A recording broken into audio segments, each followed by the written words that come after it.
Timmy sarcastically asks who must have blown Crocker's secret.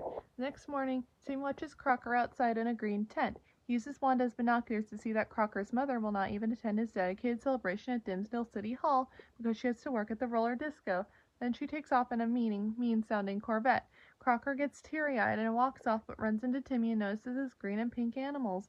Timmy follows Crocker to City Hall where a crowd of people have gathered in a fanfare for Denzel Crocker.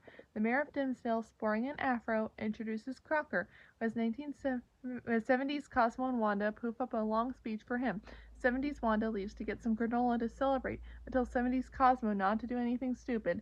70s Cosmo eyes a nearby box of fireworks, trying his best to resist his stupidity impulse. As Crocker begins to speak about how he was born in a log cabin 10 years ago, Timmy and his dog disguised fairies poof up nearby.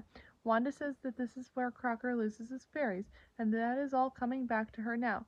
Timmy tells her to kill the power while he gets Crocker away from the microphone. Cosmo asks what he is to do, and Wanda and Timmy holler at him to not do anything remedial. Cosmo poofs up a jack-in-the-box to try to resist his stupidity impulse, but it's not working well. As Crocker finishes his speech, he says that he wants a pony. 70s Cosmo flies on his head and says into the microphone, "Pony? Who wants a pony when you can have everything you want? But Timmy jumps onto the stage and knocks Crocker and 70s Cosmo off of it moments before the secret is spilled. Wanda kills the power nearby and the microphones are turned off.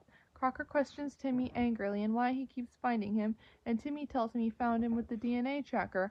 Crocker grabs the device and finds it astounding, while Timmy explains to Crocker that he must go home because his secret is in great danger.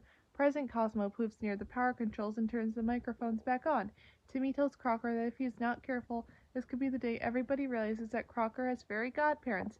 Timmy's voice echoes on the loudspeakers, and 70s Cosmo trills and says, "A fairy? That's absurd. If I was a fairy, I'd look like this."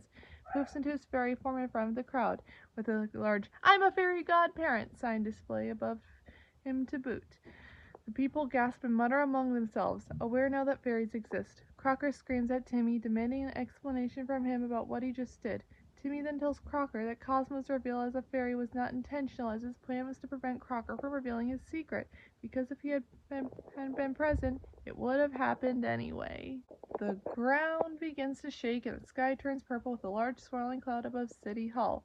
Jorgamel Strangle's voice thunders in and tells Denzel Crocker that he has revealed a secret, as a large book of the rules falls from the cloud and opens in front of Crocker. He hollers that it was a mistake. Timmy and his fairies wish to be hidden, and they poof away to the bushes. Crocker yells at Timmy has fairies too, but nobody listens. Several fairies dressed like agents, along with a 70s version of Jorgamon's Strangle, appear from the sky and wipe everyone's minds using a memory wiper. 70s Cosmo grabs one of the devices, wondering what it does, and ends up wiping his and 70s Wanda's memories. Crocker grabs a piece of 70s Cosmo hair and puts it into the DNA tracker he had taken from Timmy earlier, allowing him to track Cosmo, and writes, "Fairy godparents exist," on the back of the tracker. 70s Jorgen then wipes Crocker's memories, but Crocker manages to resist. So the effect must be done multiple times, causing Crocker to get a hunched back, lose most of his hair, and mess up his teeth.